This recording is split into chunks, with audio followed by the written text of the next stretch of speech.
All right, taking a look right now, we see Glass right off on the kickoff. He gets a nice little kickoff one-timer, but it is instantly rebounded right there and goes onto his side. Dick Blueby was able to take possession early on, anticipating it going back. He stayed back a little bit further and was able to make sure that they were able to take that early possession. Glass was running forward quite a while right there on the pass. Definitely gave him less time to be able to react against the keeper in that sort of situation there. We see Claire currently with possession of the Quaffle, moving downfield. We've seen Claire last time was the MVP as far as holding the Quaffle game down for their team, scoring all the goals. And we see them try and do the same on Natty, but they weren't able to be as lucky here. Now we see Teddy passing downfield, was able to get a barely pass over to Dake Blueby right now. They were about to get a tackle on him. Right now we see Glass setting up for a one-timer, a nice pass right there, and they weren't able to score on Landon. Landon was able to get a really nice save there. The one-timer wasn't fully charged up, and so it wasn't full speed right there going into it. We do see Frank's perspective right now, switching over to the Thunderbirds. Frank is really low right now. He's down to 4 HP, and he doesn't have a whole lot of health as it is. Down to 2. He could die any moment now, and that would bring the Snitch game really close. We see right now dodging, weaving. He is slightly behind as the Snitch game as well, so he can't sacrifice too much time off the Snitch, but he also needs to stay alive. We do see the regen starting to pop in there. He's at 4 or 5, going back up right now, and now he's nice and healthy again. Very well played right there. Nice survivability on him as he currently is getting kind of whacked and wailed from all sorts of sides right now. We will kind of switch over and see from a beater perspective who is trying to add all of these punches to Frank. This is Slovenius, the beater over on Phoenix right now. We see Slovenius trying to get these tackles. Each of those tackles is going to be taking 5% of the snitch meter when he can land them. So it's very crucial to try and get those, like we just seen right there, bringing down that. In the background, we see Phoenix. Glass was able to score very nicely, making a 10-0 lead right now, 5 minutes into the gameplay. Frank falls, making Phoenix currently ahead even further right now in the snitch gameplay. Very close from both sides right now, but the hero kick from Landon is able to eliminate Neo. We look in the top right there. We were able to see the elimination come out. Very well played from both sides. Switching back over, seeing Frank right now. As the snitch gets closer, he's trying to make up that deficit. Now that Neo was able to fall, he wants to try and gain up a little bit more on that snitch meter. Taking a look over Chaser gameplay on Phoenix's, we're going to be taking a look at Glass. He was able to get a nice interception there with the one-timer. Able to make sure that he wasn't going to go too far, but Claire took early possession. Jake Booby able to take it right back. Glass currently heading up. He's playing a lot less defensive this time around. We're seeing Glass trying to play more as a forward chaser, trying to be there for the goals. Ashlyn in the background, tying up the game 10-10 currently, 4 minutes in the game, about 70% getting there, about 60 to 70% on the snitch meter right now. Literally anyone's game right now as far as this goes. It's going to come down to the snitch. We see Glass take possession of the Quaffle, heading downfield, and a nice pass right there, but an intercept from LG Hamster. Dake Blueby with a nice tackle, though. He's been able to take this each and every time. Glass setting up for the one-timers, isn't able to get it, but Dake Blueby goes straight for it. The pressure from having a one-timer in the corner of your eye as a keeper is intimidating enough that even though Glass didn't score there, he did his job that allowed Dake Blueby to do a great job and make the 20-10 lead right now. We see in the distance right now, as far as Neo in the bottom left, Neo fell again. So the snitch meter is getting even closer one-sided for Frank. Frank is getting really close to catching. Looking at his perspective right now, we're seeing as it gets closer and closer, he's about to hit that 100%. This is where all hands are on deck as far as the secret gameplay goes, because it's anyone's game, 2010. It's coming down to the snitch right now. We see right now dodging and weaving, making sure that he's not able to get hit as much. He's down to 2 HP. And there's the elimination from Slovenia. Switching over Slovenia's side, that was a huge tackle right there. That allowed the snitch gameplay to be equal again and allow Neo to try and survive a little bit longer, get a little bit more time. 10 seconds on the respawn is enough time for him to make that difference and take back the lead from their side. One thing to note, Sylvanius, even though he was out of out of location to actually attack the seeker once again, he just took the time to say one little tap for the beater won't necessarily hurt. Reset the bludger timer. He is going. They do get an elimination on Shard. However, it does look like the Trailblazing Thunderbirds are still ahead in the seeker game. But that is a good smack from the beater, reducing that meter by 5%, throwing a bludger with a dodge. And it's getting closer and closer to that snitch. We can see that it's now all hands on deck. Frank the Goat getting eliminated by Natty, which means it is going to be pushed a little bit closer towards the side of Rising Phoenix International. The snitch meter now at about 97%. It's getting ever closer. With Frank the Goat down, you'd have to think that the Trailblazing Thunderbirds have to abandon the Quaffle game at all costs, especially being down 30-10. We see right now in the top right, Frank does go down. Slovenius was able to get a kill. That's a double kill right now for Frank, basically right one after another. And that's a huge deficit right there, allowing Neo to be able to get the catch there. Great catch as far as Neo. 2 minutes. That was less than 2 minutes there as far as going into this. And we've seen both Seekers die a decent amount there.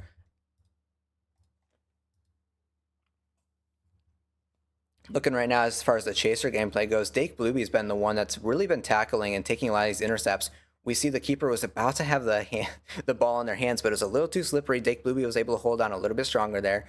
LG gets a nice little pass, but Glass is ready to steal.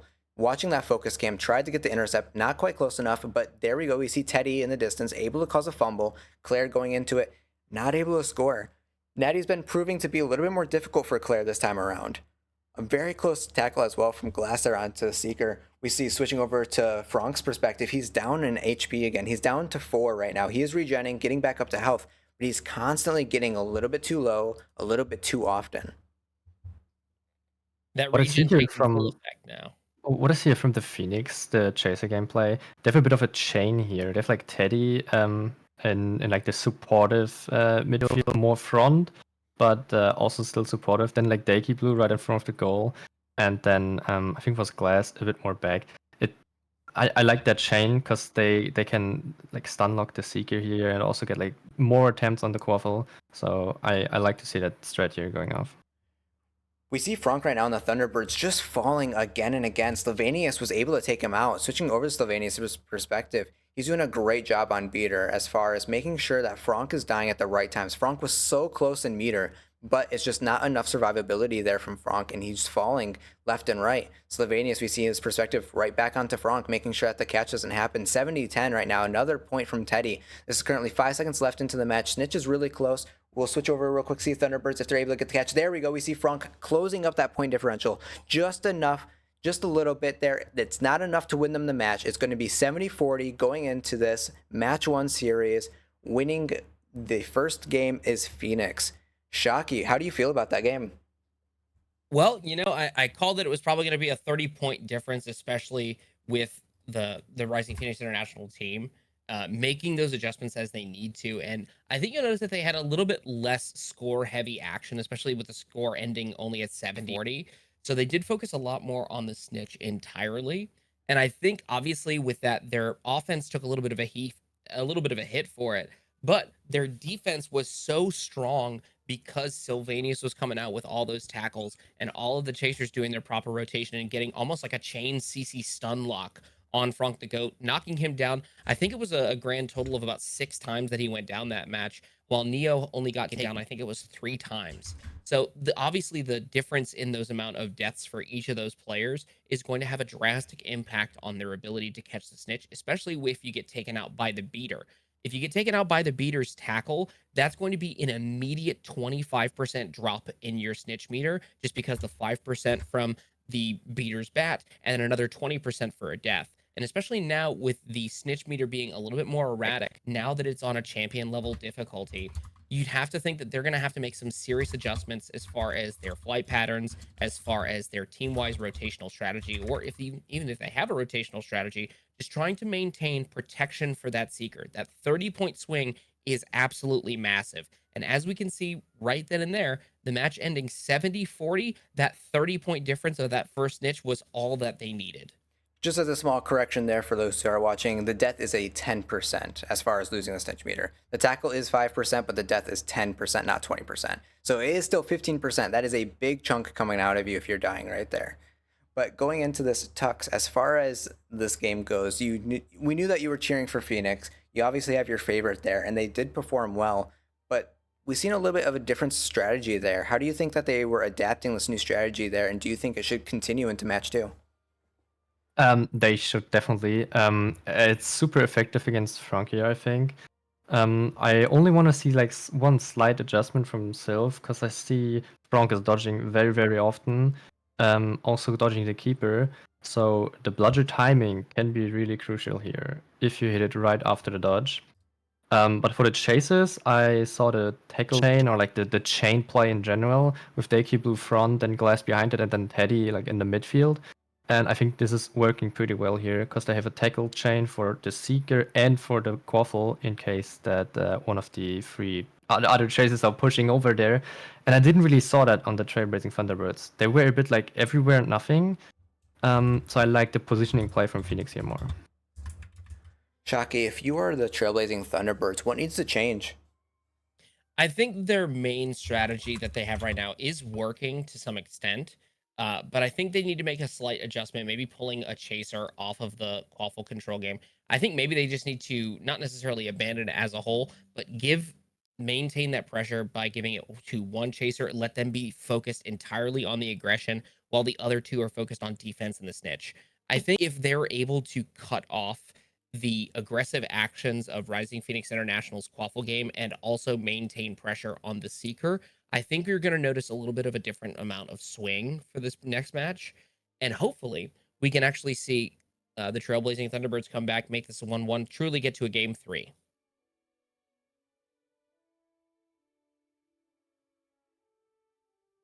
All right, very nice. And then Omakata is also joined here in the casting booth now. He joined in a little bit earlier and getting his perspective going into this. I know you were watching this here with us as well. How do you see this going into match 2? Um, I think Franck, I think we've seen him sink a lot, and he is a very, very good seeker. I'd like to see him kind of conserve those dodges a bit more and just get some more movement going. I think that might be their win condition, especially for this matchup. So Franck really needs to be on top of Seeker game. Phoenix, I think they're playing well. I think Chaser game could be a little bit more tight, but we'll see how this next game plays out. And wrapping us up, Tux, your perspective right now. We've seen how Phoenix, how you've seen as far as their perspective goes. But what would you change if you're the Thunderbirds right now? We've seen Franck dying left and right, and obviously Franck needs to survive a little bit. But as far as like the micro strategy going into this, what would you say needs to change a little bit more on that aspect? Well, for Franck, especially, I would change the build. Against a team like Phoenix, I wouldn't go for bumps anymore. I would just play more alive. And we saw Neo die. So if you just stay alive as Seeker, you might as well just gonna get the snitch by more percent. So maybe change the build to something like 6-4-5-5, stuff like that.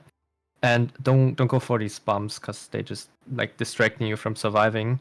And also get rid of this of the like dodges. He's doing that a bit too often. I think Omakata said that already. And we saw that. I think this was the reason why he got hit by some bludgers there. So save the dodges for bludgers or communicate with your beater that she, in this case, have to intercept most of the bludgers so you can use your dodge to avoid all of the chases. All right. Well, sounds pretty good. Right now, we have a good grasp going into this. We've seen really good gameplay from both sides. The snitch definitely was pretty close from both sides, but then Franck dying a lot was pretty much the deficit that happened there and losing the snitch. We're going to wait right now as both teams get ready to Q snipe again. They're having a little pep talks, obviously. Rising Phoenix wants to make sure they hammer down what worked, and then on the other side, the Thunderbirds want to try and figure out how to not repeat game 1. We're going to go ahead, give you guys a little bit more music as we wait for round 2.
Alrighty, ladies and gentlemen, it looks like they are getting into this match right now. We are going to be going ahead and taking a look at the perspectives. Switching over right now, we're seeing Phoenix's perspective. We'll be seeing Glass on this kickoff right now. I know a lot of people are excited. We're going to be going right into the action here.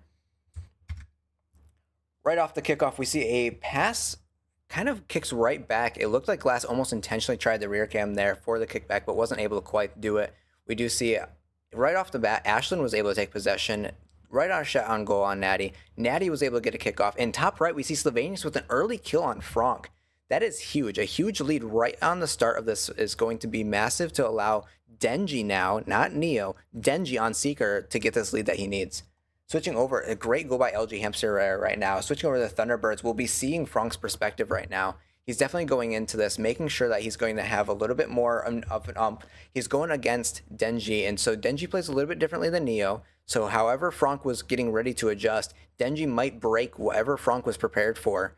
Going into that, we see right now, really close there, Glass was able to get a nice goal there. Frank staying alive, trying his best right now. Switching over to Phoenix, we can see Glass, who just scored. We'll be able to see who's able to try and get this from.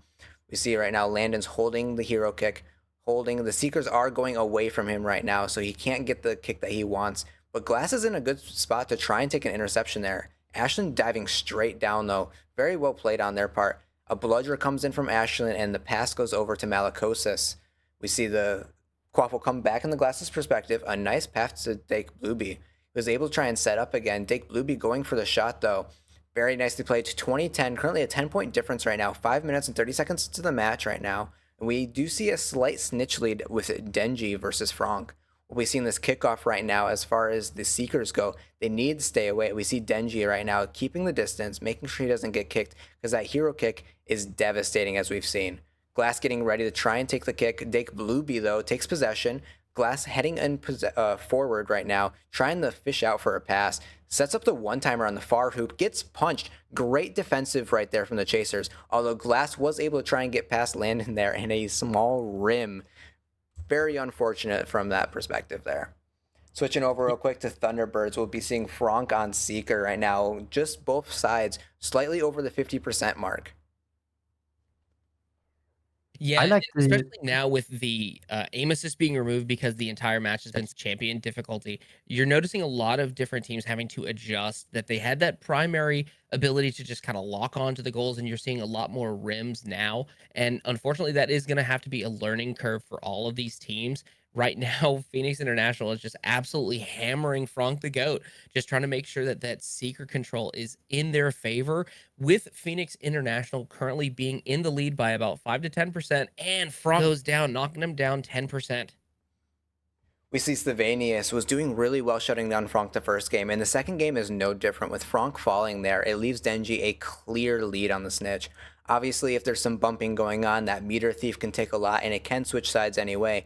Denji needs to stay healthy here, and with the lead that he has, he can play safer. He doesn't have to go for as much right now. He can just maintain his lead, play it calmly, and make sure that they secure the snitch in a safe manner.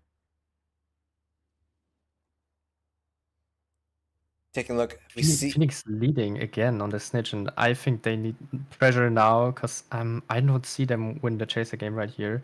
So snitch is gonna be crucial for them. So they have to get Denji down here, otherwise they're gonna lose this again. We watched as Frank fell once again. Slovenius is doing a great job, and Frank, as far as dodging, needs to try and stay a little bit more healthy. Switching over this perspective right now, as it is currently about a 50% difference right now. Frank needs some bumps. He needs to be stealing some meter. There we go. We see Denji with the catch on the opposite side there. Very well played from the Phoenix perspective. Currently a 60-point difference. If you're Thunderbirds right now, you need to score some quaffles, and you need to get the second snitch. Frank does get the early find right there as far as the snitch goes. Very nicely done. Switching perspective right now, we just see Dake Blueby was able to score on Phoenix. That's currently 80-10. This is a 70-point difference with only about 2 minutes and 40 seconds left into this match.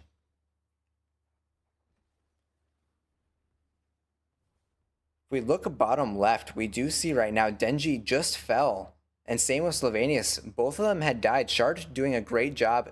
Keepers are doing a great job trying to save goals as well, but one went through with LG Hamster right now, making the 60-point difference. They still do need 3 quaffles to try and mix that up and then bring out the snitch at that second catch to be able to come up with a tie and go into overtime. Right now, we see Natty kind of get a pass to Glass, but no lock on there. Malikos is able to take possession. Top right, we see Shard was able to take out Slovenia. So Shard is able to have a little bit of 10 seconds right now to try and pressure Denji on the Seeker gameplay without any pressure from the opposite beater. Dake Blueby with another goal, 90-20, 70-point difference right now. This really is going to come down to if Phoenix does one more chaser goal, they win. If the Seeker is able to catch, they win. It's very high stress right now for the Thunderbirds. Glass taking possession right now. This could be the game-ending shot right here. Very nice mix-up right there as far as everything is concerned. Glass doing a nice mix-up. We're able to see as Landon was in position, able to try and get the save. Glass just read him like a book, able to switch sides and go to the far hoop. Very nicely played from both teams there. That is going to be Phoenix taking game 2 with an 80-point